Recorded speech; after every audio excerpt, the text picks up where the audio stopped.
Doctor గారు లలిత గారిలా అడుగుతున్నారు. నాకు సిజేరియన్ అయింది. మా పాపకు తరచూ తుమ్ములు వస్తున్నాయి. జ్వరం లాంటి ఇతర సమస్యలేమీ లేవు. మా డాక్టర్ని అడిగితే సిజేరియన్తో పుట్టిన పాప కదా తుమ్ములు వస్తాయిలే అంటున్నారు.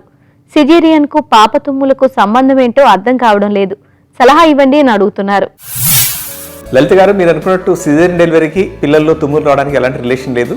యూజువల్గా తుమ్ములు ఎప్పుడు వస్తాయంటే మన నేసల్ క్యావిటీలోకి ఏదైనా ఎలర్జిన్, ఒక డస్ట్ పార్టికల్ కానీ ఏదైనా ఫారిన్ బాడీ కానీ ఎంటర్ అయినప్పుడు అదొక ప్రొటెక్టివ్ ఫినామినా. తుమ్ము అనేది మనం రక్షించుకునే క్రమంలో భాగంగా చేసే ప్రక్రియ.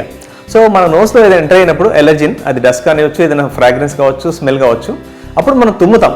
దాని ద్వారా నోట్లో ముక్కులోకి ఎంటర్ అయిన ఎలర్జీని మనం ఆ ఎలర్జిక్ పార్టికల్ని మనం ఎక్స్పెల్ చేస్తాం, బయట పంపించే ప్రయత్నం చేస్తాం. ఆ తుమ్ములకు రావడానికి కారణాలు ఇంట్లో ఏదైనా డస్టీ పార్టికల్స్ ఉన్నాయా, సో లేదంటే ఫ్రాగ్రెన్స్ ఎక్కువ ఉంటుందా, స్మోక్ వస్తుందా, సో ఇట్లాంటివి చూసుకోవాలి మనం.